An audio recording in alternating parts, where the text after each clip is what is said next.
Hello, everybody. Welcome to Average Guy Opinions. I'm your average guy, John Corelli. Like I said, I'm not going to do the episodes anymore. It'll be on the header of the or whatever we call that on the caption of the YouTube video. I'm around late 180s. That's what I know. My last video, I talked about these kids who had some pit bulls and were kind of trying to be intimidating with them. And I mentioned that these kids were of color, and it made me take a look at myself. And going into that situation, I really am. I don't look at those situations anymore as racial. These were some assholes. They were happened to be somewhere between white and black assholes. They were brown assholes. I honestly don't know what race they were. They looked like they could be mixed race. I don't care. What I cared about was the dog that could potentially attack me. But it made me think about, I had to look in the mirror and think about how I approach people and how in the past I have had. It happens every day, right? Especially if you're of color, you got to deal with white people a lot. But I thought about how when in my junior high years I was kind of racist. It wasn't a good thing. Um, let's start from the beginning. As many of you know, I was born in New York. The very first teacher I ever had in kindergarten was a black woman. She was great, and it was a very mixed class racially, from what I remember at 5 years old, 4 years old.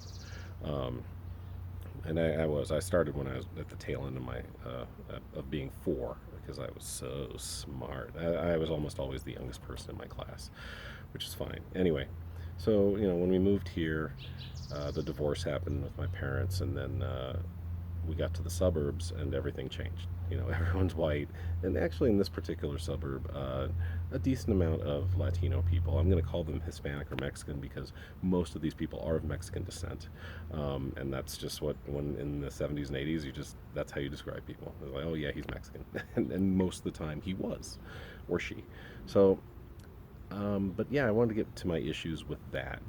I never had a problem with black people. I wasn't around black people. There are none out here. There still are very few out in Wheat Ridge, um, and so um, I just didn't have any positive or negative interactions with black people. So I had no chance to become racist.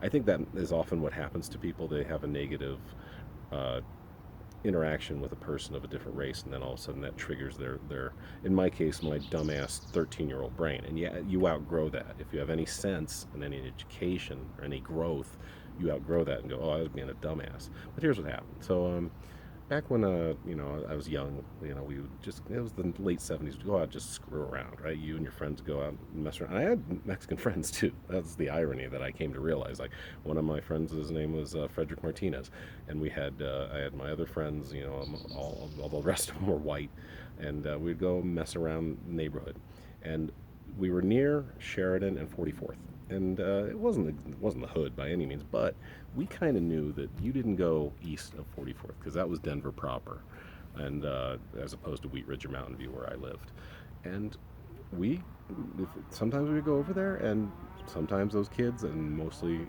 Mexican kids, would fuck with us. It happened sometimes, and it didn't happen enough for me to get really upset about it. But then cut to junior high a few years later, and I was taking Spanish.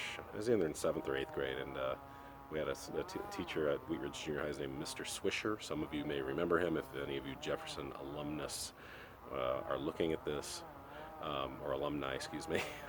um, but he took us there was a theater over by North High School, and there was a Mexican restaurant, and we went over there and we ate, and we watched a movie that was completely in Spanish and didn't understand any of it because we were like first level, second level Spanish language learners. And there were some kids over there, and they were probably, I don't even know if they were much older than me. They may have been middle school, they may have been high school. And we had our group. There were, I don't know, 20, 30, 40 of us. I can't remember. There were a lot of us. And I just kind of wandered over, and I was looking at these kids, and the kid was probably 20 feet away, and he just flipped out a switchblade and just smiled at me and showed it to me like I could fuck you up. And I just kind of shook my head and walked back. But that started me on a little path towards really not liking Mexican kids for the next few years, even though, like I said, I had some that were friends. And so you get there, right? You come to understand how stupid your little 13, 14, 15-year-old brain is. Now, and then, cut a few years later, I'm in high school, and now I've got several friends that are of Mexican descent. One of my best friends, Dominic Pacheco, Bernardo Arballo, who's not, I'm not friends with these guys really anymore because I only have 2 or 3 friends anyway.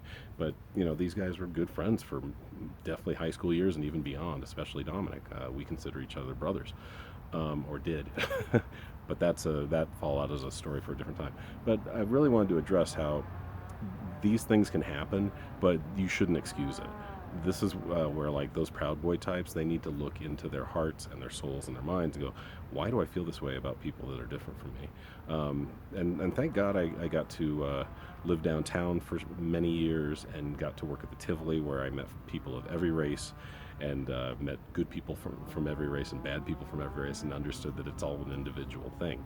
And even that kid that flipped a switchblade on me back in 1980, just fucking with me. That's all he was doing. And maybe he was fucking with me because he was white, or maybe he was fucking with me just because he had nothing better to do, and his 2 friends got kind of a laugh out of it.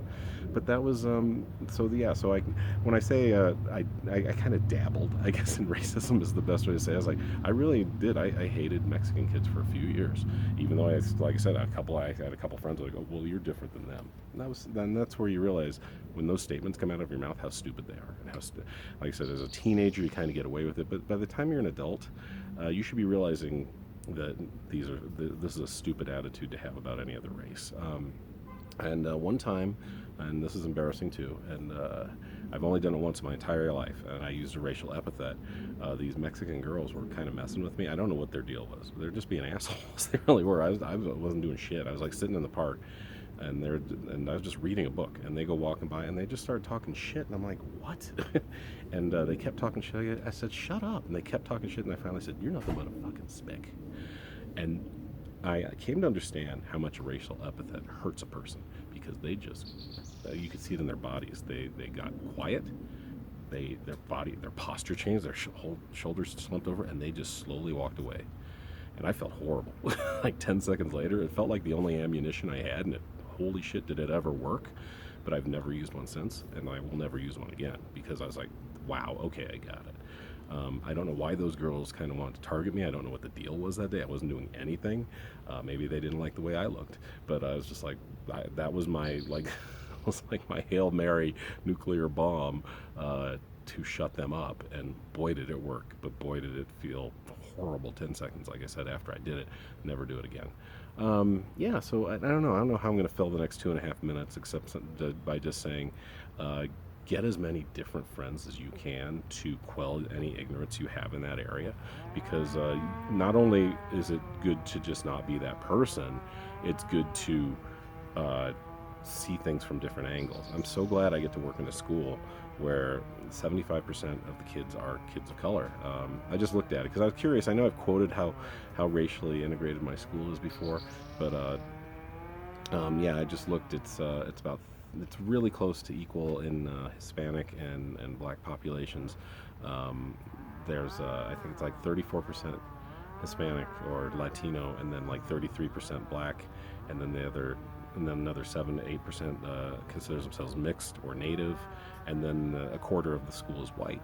And so it's just an interesting place to work. I love it, and I always want to educate these kids on where not to go. I learned that at an early age. One of my best friends growing up, and another friend I met at the Tivoli 12, thank God for that place, was Jack Barker, one of the funniest guys I've ever met, maybe the funniest outside of actual comedians.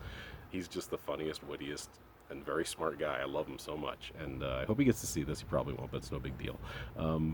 He lives in Japan now. He's lived there, oh man, going on 30 years. I think he moved there in '94, if I remember correctly. But anyway, he said something that was very important to me when I was like 19, 20 years old, and I was so glad he said it. He said, you can learn something from everybody, even if it's what not to do. And that was a really good thing to hear at an early age, because it is true. I kind of look at my father and stepfather the same way. They taught me some great things, and they also, a lot of times when it came to being a father, they taught me what not to do. And I learned. I said, oh, these are things not the way you should treat your kid. And they made some mistakes along the way. They also did some good things, especially my stepdad. As I grew up, I came to understand that he took care of me. And in some ways, my dad did too. My biological father. I still consider myself very lucky. I had a great mom. Mom, I know you watch these, so thank you once again for give me a shot. I'd like to think I turned out okay because of you mostly. And yeah, there's my little treatise on racism and how I actually kind of dabbled in that area for a few years of my stupid teenage brain life. All right, you guys, so don't be racist. I'll see you next time. Bye.